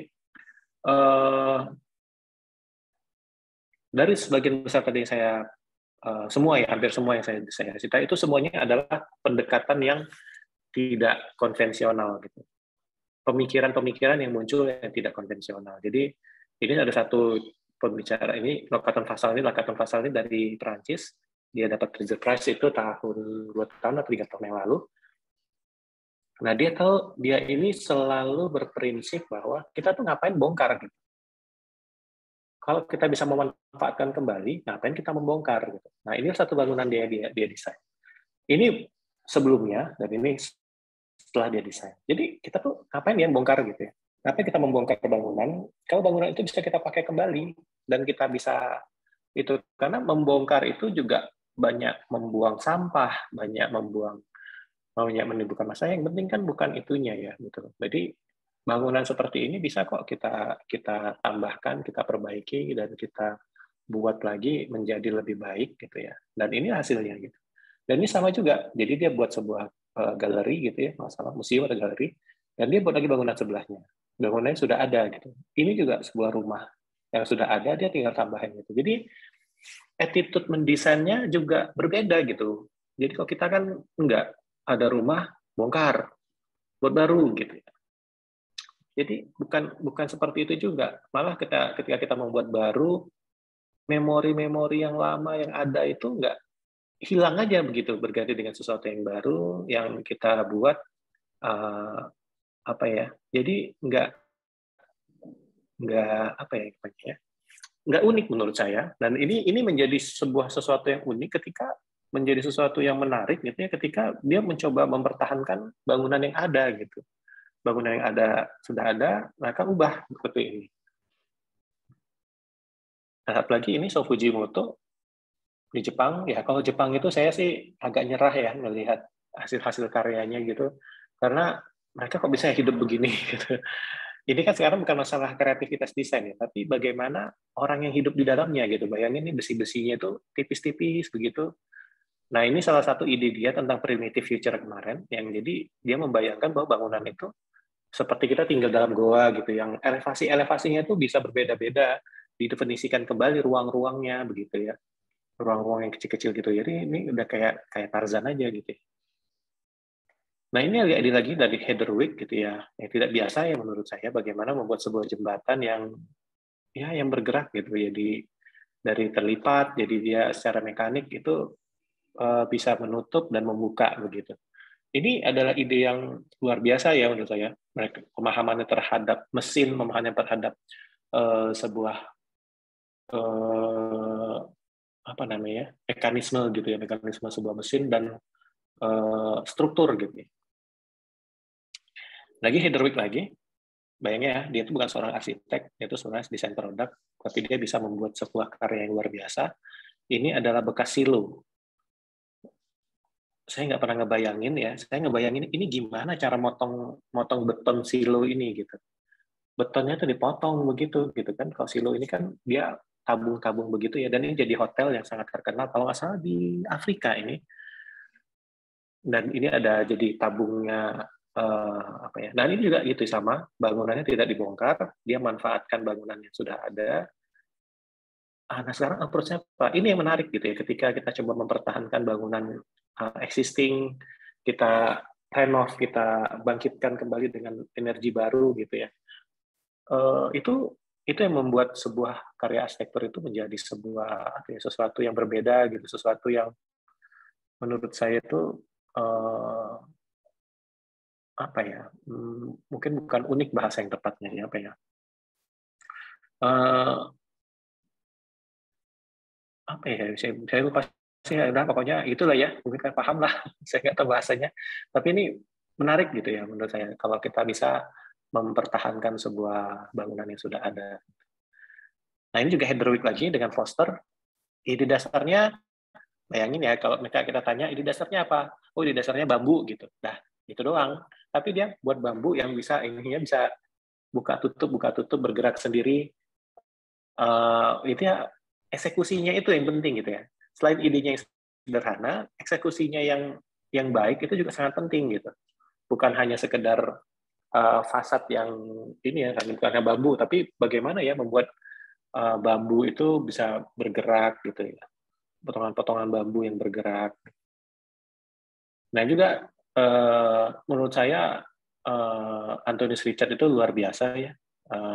Ini serinya Tanatap ini yang di Bekasi. Kalau saya nggak sempat ke sini, dan ini ya mencoba definisian juga gitu ya. Orang duduk-duduknya tuh di sini, berdirinya di mana gitu.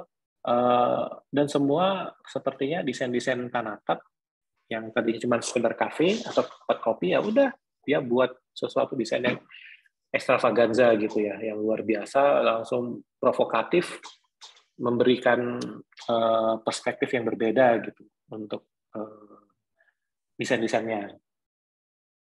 Nah ini yang terakhir, MVRDV.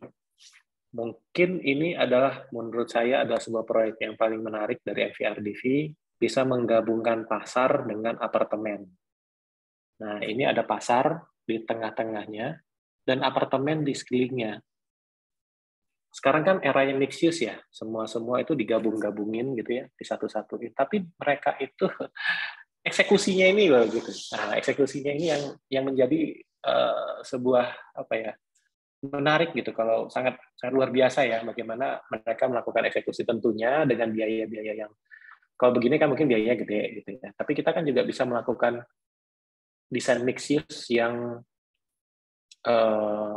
ya mungkin biaya tidak gede gitu.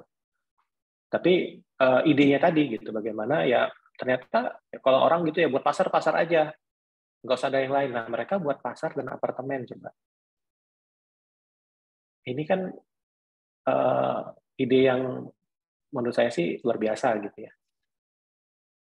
Nah kesimpulan bahwa bentuk-bentuk yang kita tadi pahami bahwa kita saya tampilkan itu nggak segalanya gitu ya. Bentuk itu adalah sebuah produk kontemplasi dan analisa. Jadi jangan kalian membuat bentuk-bentuk yang misalnya aneh atau apa, tapi kosong gitu, tidak ada pemikiran besar di baliknya gitu. Bahwa kita itu kayak tadi ya, mereka ada yang mempertahankan bangunan karena ada alasan-alasan tertentu gitu ya. Jadi bukan hanya sekedar untuk gagah-gagahan.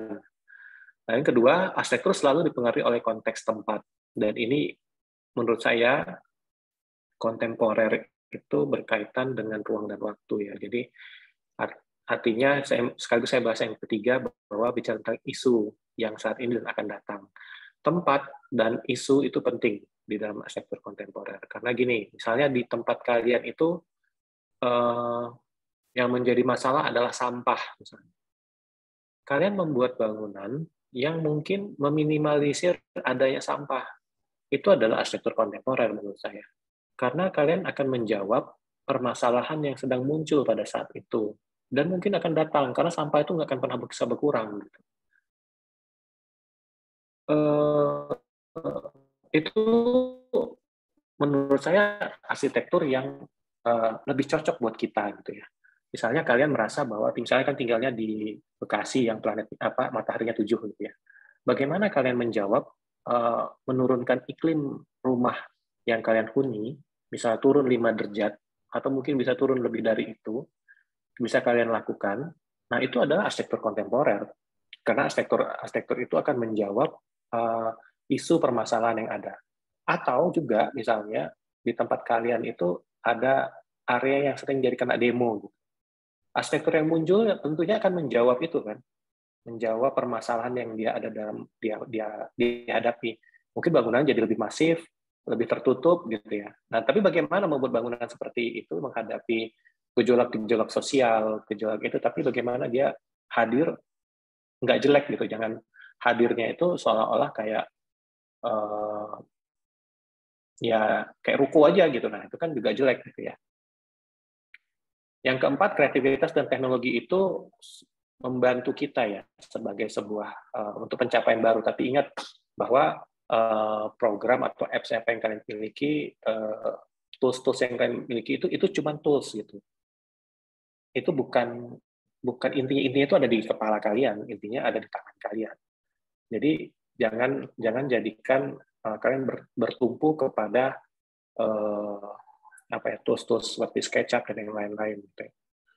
Yang kelima, pendekatan desain dan sudut pandang yang berbeda itu memberikan kemungkinan baru. Seperti tadi saya jelaskan bahwa ide itu penting.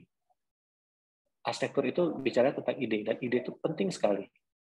Awalnya kalian perlu bangkitkan itu adalah ide dari analisa dan dari problem yang kalian temukan. Kalian butuh ide yang powerful untuk bisa menghasilkan sebuah karya yang baik. Kalau kalian punya 10 ide, jangan 10 ide itu kalian masukkan ke dalam satu karya. Cukup kalian masukkan 2-3 ide aja. Ngerti ya? Jangan pernah ada orang yang overthinking. Di masa kalian adalah kita itu perlu membatasi informasi. Karena kalian sudah memiliki banyak sekali informasi. Jadi kalian perlu menggunakan informasi yang tepat untuk kalian pilih dan kalian olah gitu.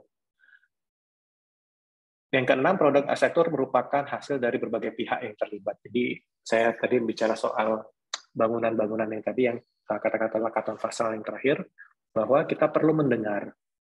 Kita tuh perlu mendengar, kita tuh perlu menganalisis.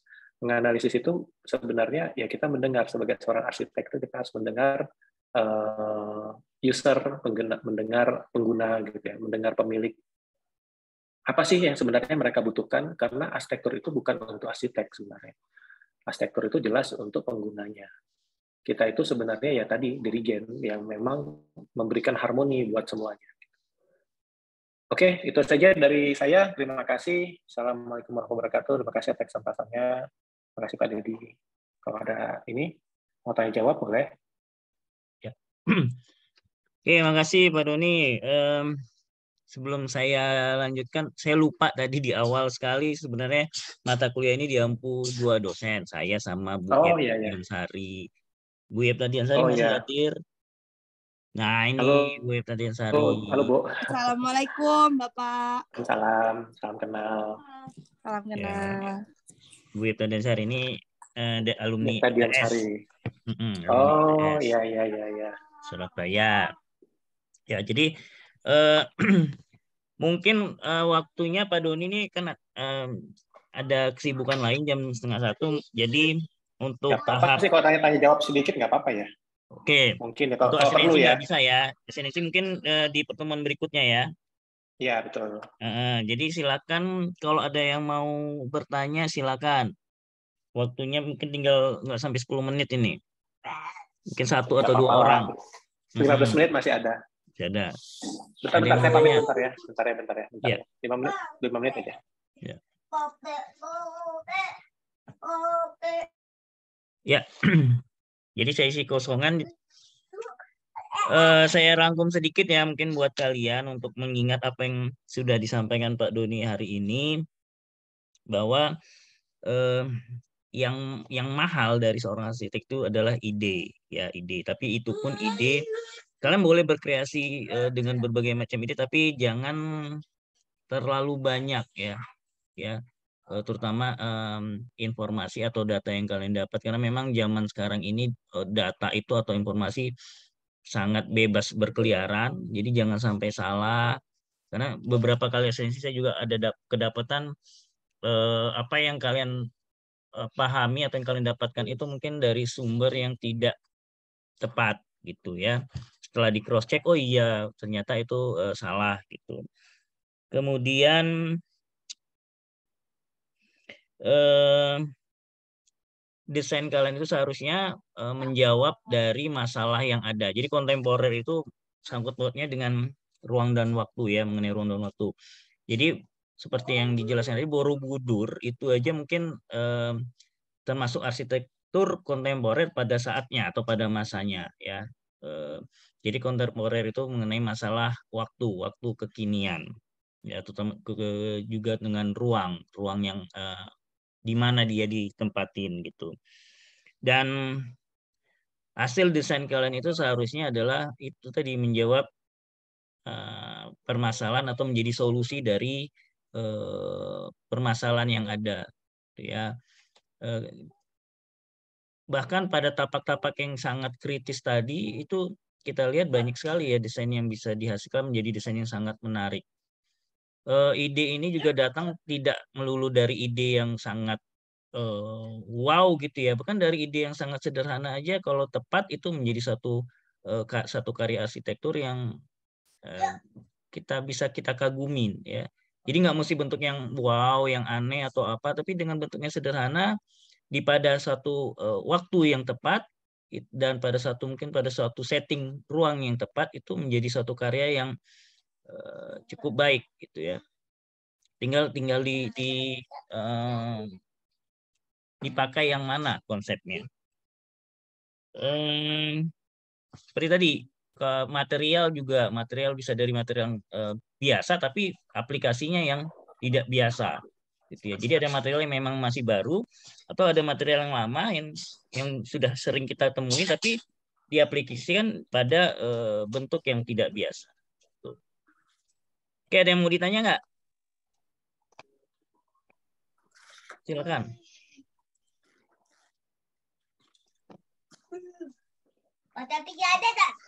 Silakan, ada yang mau tanya.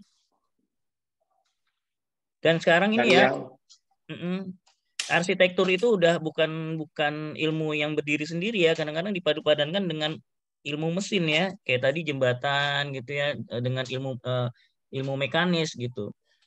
Kemudian tadi ada yang idenya dari bambu bisa bergerak, sehingga fasad itu nanti bisa berubah-berubah gitu ya. Jadi arsitektur itu tidak melulu hanya ilmu arsitektur, tapi bisa dipadu-padankan dengan ilmu lain. Ada yang mau tanya nggak? Bu Eta mungkin? Ya, ini mahasiswa mungkin malu-malu kali ya Pak ya, jadinya banyak yang nggak bertanya.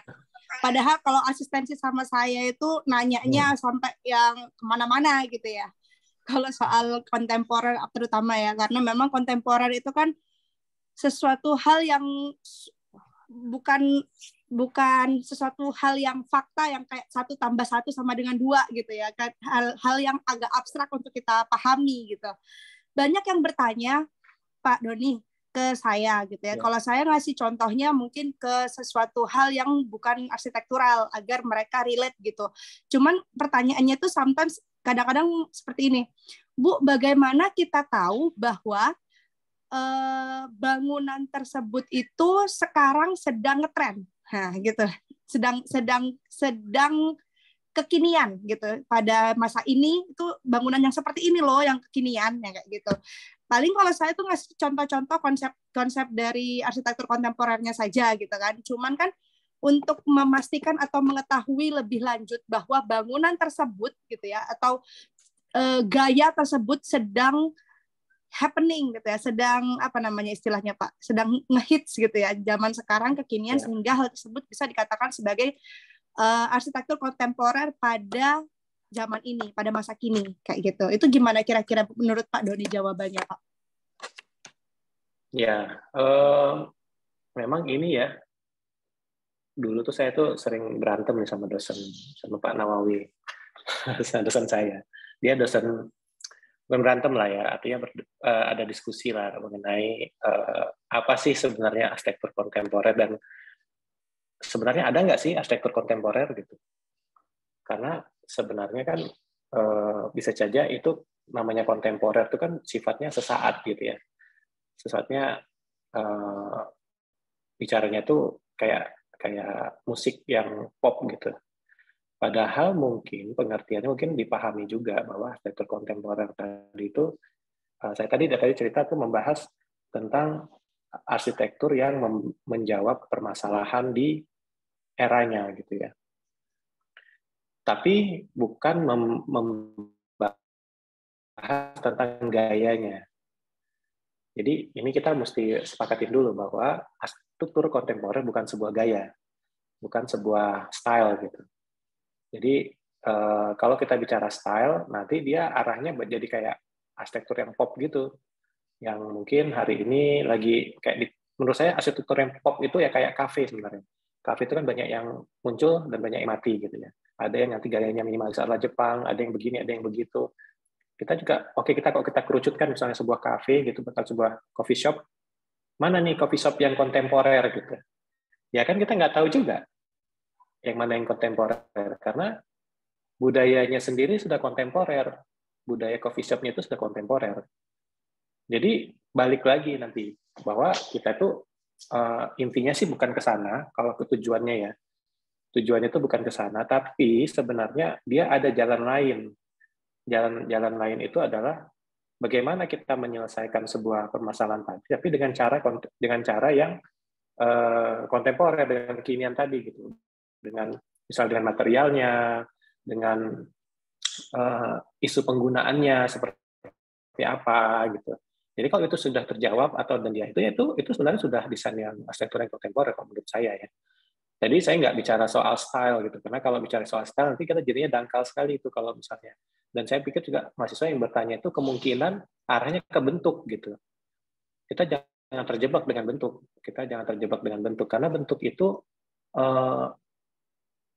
bisa saja berulang, bisa saja bentuknya sederhana, tapi cara nampilannya beda gitu.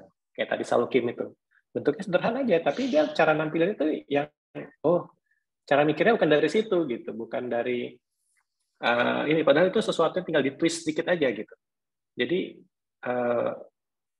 kadang-kadang kita perlu nge-twist pikiran kita sedikit aja untuk bisa mendapatkan sesuatu yang menarik gitu ya. Saya nggak mau bilangnya berbeda ya, karena nanti berbeda kita cenderungnya pengen beda.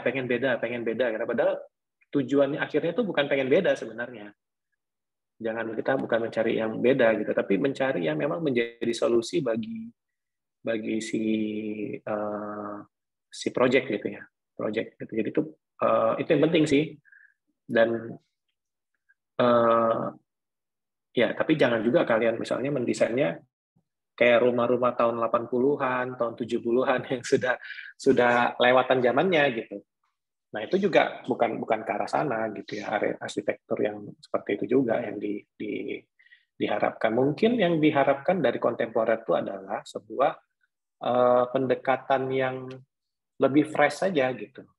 Kan melakukan sesuatu yang lebih fresh. Jadi memang membuat sesuatu yang fresh itu kalian juga butuh fresh. Kalian juga butuh berpikir dengan cara yang berbeda. Orang yang misalnya pulang ke rumah lewat jalan itu aja, pergi sama pulang lewat jalannya itu aja. Coba sekali-sekali jangan lewat jalan yang sama. Harus mencari jalan yang lebih jauh mungkin. Tapi jadi kan di situ bisa melihat sudut pandang yang berbeda. Bahwa menuju ke satu titik, belum tentu kita harus paling cepat, harus paling efisien, bukan belum tentu begitu. Karena kita memang harus muter gitu. Tapi dengan muter, mungkin kita akan lebih lama, tapi kita bisa melihat yang lebih banyak gitu. Yang kedua, bisa saja kita menggunakan moda transportasi yang berbeda. Bisa saja yang selama ini mungkin kita naik mobil, ubah naik sepeda gitu. Atau jalan kaki gitu. Kalau dengan jalan kaki kita tuh bisa melihat atau merasakan hal yang berbeda sama sekali. Kalau naik mobil kita bisa melewati 10 rumah atau 20 rumah, 20 bangunan begitu saja gitu. Kalau jalan kita jadi tahu, oh di sini ada jual makanan ini, ada jual ini, jual itu, dan itu akan memberikan sudut pandang kita yang berbeda. Dan mungkin saja kita akan mendapatkan cara berpikir yang berbeda. Kalau dari beberapa mahasiswa yang di sini ya, saya nggak tahu kalau di Universitas Muhammadiyah Jakarta mungkin di sana udah jauh lebih jago-jago ya mahasiswanya gitu ya. Mungkin kalau di sini itu juga yang dialami itu yang begitu gitu. Jadi stagnasi gitu ya, anak mahasiswa-mahasiswanya bingung cari idenya gitu. Stagnasi, nggak tahu harus ngapain ya, karena mereka juga nggak mau jalan, nggak mau mencari keluar, maunya tuh yang ringkas-ringkas aja, yang nggak mau capek gitu, nggak mau susah, nggak mau ini ya. Jadi itu juga menghalangi ya secara nggak langsung, membuat pemikirannya itu juga berhenti di situ aja, nggak kemana-mana gitu. Nah, ini yang susah sih menurut saya. Nggak tahu bisa jawab atau enggak ya, karena tadi ya kita bedain antara style sama ini. Karena menurut saya style kontemporer nggak ada yang tapi kalau dia dibicarakan sebagai sebuah isu, sebuah ini ada gitu. Itu Mbak, Bu. Iya, oke. Ya, saya sepakat sih sama Pak Doni ya, bener. Ya, bukan stylenya ya yang kita lihat. Style itu tentu saja dilihat, tapi bukan inti dari si kontemporer itu sendiri gitu ya Pak ya. Kita bisa lihat dari hal-hal lain seperti materialnya, kemudian bisa juga bagaimana kita bisa menyelesaikan isu dari bangunan tersebut gitu ya. Gitu ya, anak-anakku sekalian semuanya. Yang pada nanya ini datang atau tidak. Jadi kadang-kadang mereka itu memang mungkin karena anak pandemi ya Pak ya. Jadi jarang banget keluar rumah. Sampai survei lahan aja pakainya Google Map. Itu dia yang susah. Oh ya, tapi itu kita menarik sih sebenarnya. Kami juga sudah ada melakukan sebuah metode survei tanpa harus ke site gitu. Ya ini sebenarnya kontemporer juga sih, karena tantangannya tadi kan muncul gara-gara pandemi. Ya. Jadi kita mencari website gitu. Jadi misalnya kami mau mengetahui arah angin, dari mana ya mengetahui arah angin gitu. Jadi kita ada website namanya windy.com. Nah itu dia itu menggambarkan angin di seluruh dunia, mau di mana aja. Jadi dia bertanya, dan itu bergerak ya, animasi gitu. Arah anginnya kemana, pada pagi hari, jam berapa, nah itu ada. Nah ini, jadi satu saat nanti, mungkin ya mereka juga gitu ya, kita bisa hadir, bisa survei tanpa harus hadir gitu. Bisa membayar, tapi gini ya, memang kita nggak bisa kita mengabaikan untuk datang langsung ke lokasi. Itu kita nggak bisa abaikan, itu harus, karena feel-nya pasti beda. Tapi kita sekarang sudah mulai terbantu dengan teknologi tadi gitu, sudah mulai terbantu dengan adanya app ya, satu buah gejala ya ketika kita misalnya survei tanpa harus ke site gitu, ya mungkin buat arsitek-arsitek yang sudah cukup lama berkecimpung, dengan melihat Google Map atau Google Street atau melihat dengan dari itu arah mata angin apa dan semacam semuanya itu dari website-website tadi, itu sebenarnya mungkin sudah mendapatkan informasi mungkin 60-70% misalnya gitu. Karena kita sudah bayangkan sudah pernah berada di situasi itu, setidaknya ini situasinya nggak jauh beda nih. Kira-kira gini. Karena arah angin juga dipengaruhi bangunan-bangunan di sekitarnya kan. Jadi arah angin yang kita perlu tahu itu sebenarnya ada dua. Arah angin real dan arah angin yang muncul gara-gara ada bangunan di sekitarnya. Karena ketika arah angin real itulah yang kita bisa lihat dari windy.com itu, tapi ketika dia kita ada di beberapa bangunan yang tinggi, mungkin bangunannya beda-beda gitu, kita ada satu bangunan kita di tengah, ini arah anginnya udah beda, udah pasti beda. Arah anginnya itu udah nggak lagi sama. Misal tadinya arahnya utara selatan, di situ bisa berubah sama sekali gitu. Karena ada dihalangi oleh bangunan, dihalangi itu. Nah, itu juga perlu dipahami bahwa nggak bisa dari website tadi itu. Itu sih. Nah, itu juga kontemporer menurut saya sih. Jadi kita bagaimana memanfaatkan tools-tools tadi untuk dilakukan ya, untuk mendapatkan data tadi, mendapatkan informasi sebanyak-banyaknya. Ya, siap. Terima kasih Pak Doni. Mungkin Terima kasih, Bu. Pak Dedi? Ya, waktu udah cukup ini ya, lewat. Mungkin sampai di sini aja kali ya Pak Doni ya. Bisa dilanjut nanti untuk pertemuan berikutnya kali ya. Ya, Nah, oke. soal tadi pun dikasih kesempatan Ya. bertanya masih pada melempem ini. Semoga kesempatan kedua nanti kalian bisa Cuma nanti kalau memanfaatkan. Kenapa? ya. Nanti yang saya ingin bayangin kalau ini sekarang mereka sudah tugasnya kan kemarin bangunan menengah ya untuk Tingkat stasiun sedang, TV ya. bangunan bertingkat sedang 5 sampai 8 Ya, lantai. tingkat sedang. Oke, 5 sampai 8 lantai. Ya. Gitu. Oke. Dan udah Tapi sampai nanti ke kalau boleh denah. saya dikasih briefnya dulu. Oh, boleh. Ya. Nanti Oh, gitu, saya sampai ke denah. Ya udah nanti kita diskusi lagi mungkin Pak Kalau Doni. gitu pertemuan Kamis. Kamis. Ya, Kamis kita sudah bisa ini ya. Langsung Kamis ya pertemuan Kamis keduanya. kan? Ya. Pak Doni Jadi ada waktu kapan? hari Kamis? Halo? Kamis Udah, ada waktu? saya buatin Udah ya. Waktunya di Oke. Ya, Kamis bisa. Ya. Semakin cepat semakin baik ya, Mas. Ya udah, terima kasih ya Pak Doni Iya, waktunya. bagusnya asistensi dulu lah. Ya. Terima terima kasih kasih. Pak Doni waktunya udah bersedia meluangkan waktu di tengah-tengah kesibukan untuk membagi pengalaman dan ilmu. Terima kasih juga semua mahasiswa yang udah hadir di sini. Sampai ketemu lagi di pertemuan selanjutnya. Assalamualaikum warahmatullahi wabarakatuh. Waalaikumsalam. Waalaikumsalam warahmatullahi wabarakatuh. Sampai ketemu ya. Bisa tutup ya Zoom-nya. Tutup lagi tuh. Iya, Pak.